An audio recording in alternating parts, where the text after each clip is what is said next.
Hey y'all, welcome to Horrible Gaming. My name is Nora, and on today's video we are touring my finished 30th, yes you heard that right, 30th Animal Crossing island. If you're new here, first of all, I just want to say welcome to my little channel. Now, I do a ton of Animal Crossing content. My goal as a creator is to do as many themes as possible until the next Animal Crossing game. I also do a lot of simulation gaming, Pokemon, the list goes on. I'm adding so much new content this year. Today, we are going to be touring my finished Animal Crossing island. I've also been documenting this island from start to finish, including on live streams on my channel. So feel free to go watch, the whole entire build process of this whole entire island that we are about to go check out today. So I normally keep my tour videos for my personal islands rather short because I want y'all to go explore the island, discover things that you may have not saw on the video today. I just feel like that adds such a fun, immersive experience. However, being that this is my 30th Animal Crossing island, I felt like it deserved a longer video, and I also just wanted to kind of, answer some questions y'all have been leaving me always in the comment section and kind of just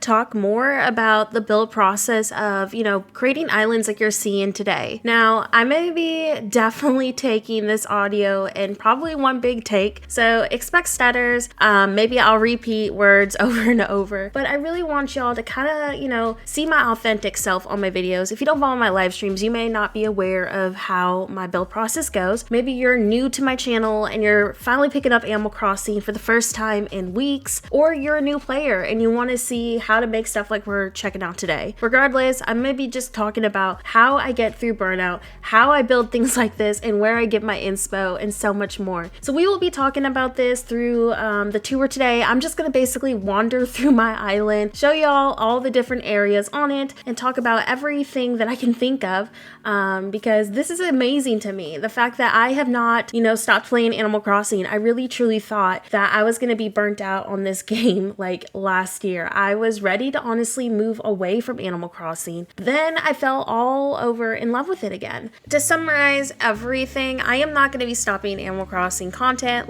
anytime soon. Now, I know that so many people have moved on from the game, but I'm not going to be one of those people because I have a lot of different islands I still want to recreate, just improve in general, but a lot of different themes too. So expect me to probably be one of the very few remaining creators who is going to be still playing this game until the next Animal Crossing. So I guess it's time to kind of start talking about my build process for this island and just what kind of started this whole entire theme in general. So long story short, I did a island entry video on my channel. Now I do a lot of theme trials on my channel. These are not usually islands that I keep. These are usually just requests from my followers need some inspo for maybe their entry or a certain build in general. I take a ton of those on my channel, so a lot of my videos are just general speed builds, and I love doing those. Well, I was actually in the meantime looking for a new Animal Crossing theme. So I go through a very weird trial phase after I finish an island. And I don't know if anyone else goes through this, but after I finish an island, I still want to play the game. I'm just okay, so what are we doing now?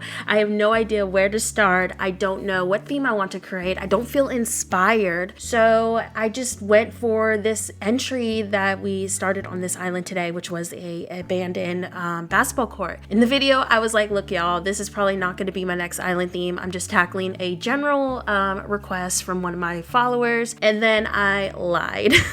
I ended up starting this island and continuing it, and I did not expect that. At the time when I started this island, I was like, I'm not ready to do a abandoned theme whatsoever. I'm kind of interested in doing a new Cherry Blossom City, which is something very familiar to me. If you follow me, I love doing these type of city cores. They are my absolute favorite theme to create. They're just really fun, and I feel like besides tropical themes, that is my top favorite Animal Crossing island to build. Regardless of all of that, I usually release an island and I'm unhappy about something with it. This was the first island, even if it's not my forever, that I was like, I actually like every single area on it. So I'm pretty shocked about this. But anyways, back to on track because I'm getting sidetracked.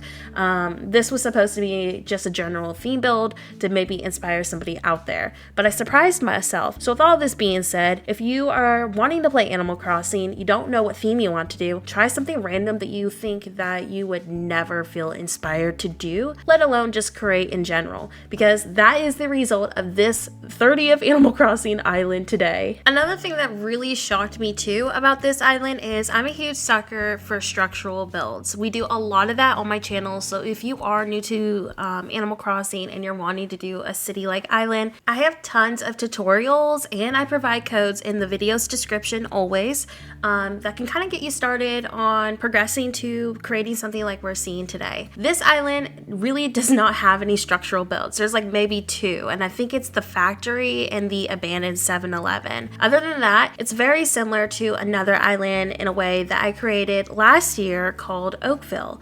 Oakville was a fall city island that I created for my followers who do not like structural builds just because, well, they do cause lag on an island and getting items can be quite a pain. So I wanted to make an island that was kind of geared towards that kind of audience. To this island today, it kind of accidentally went that way again. Now, I don't think that's a bad thing because I know there is people out there who would much rather something kind of like we're seeing today. I feel like this is a little bit more simple than like, you know, the structural stuff we see. Now, there is a lot of detail and a lot going on, but when you're adding all that structural build stuff onto an island like we're seeing today, it can get kind of overwhelming and can cause burnout, to be honest. So I will guess in a way this island is geared towards somebody who wants to get back into city core building, but you don't want to overwhelm yourself with structures. But regardless of all that, I'm very proud of this island. I actually struggled with burnout 3 times during the build process. There was a time during the island building process where I didn't play Animal Crossing for like 2 weeks straight. And this is actually kind of leading up to one of my very common questions. How do I fight burnout? I mean, I have 30 Animal Crossing islands. That sounds like somebody who would never get burnout, right? Well, the truth is, just like I mentioned earlier, I get burnout literally all the time. I hit creative blocks, I hit walls. Sometimes I don't even know what the heck I'm going to be doing on my island. I'll power up the game, wander around, talk to maybe 2 villagers, and then hop off and play something else. I go through that process just like you do all the time. So what kind of helps me get through that burnout stage is watching TV shows or playing games that can kind of like help get that inspo and creativity flowing again. And also just taking a break from the game. Another thing that really helps me out with just, you know, fighting burnout, but also kind of like kickstarting my island theme is I code hunt before I build anything. The road design or the main path kind of helps me determine what vibe I want the island to be. Then I look for, you know, other codes like, you know, panels to hide the terraform, maybe some building codes, the list goes on. So I like to gather all of my resources first and then I start building. Another common question I get is how do I come up with my island layouts? How do I figure out where I want certain areas to transition? And the simple answer to that question is I just go with the flow. I don't plan any of my builds. The only thing I plan is my theme and my codes. And I know that that's not realistic for everybody, which is why I created my YouTube channel. I always hope that every speed build I put out, every build just in general, will bring inspo to somebody out there needing it. Now, as silly as it sounds, one of my favorite things to do to kind of like help me figure out how I want a certain area to look or just, you know, a layout in general is by simply looking around in real life. Real life areas can be your best friend, especially when you're trying to do something more urban. Just going on Google, typing a location that might help inspire your current city core theme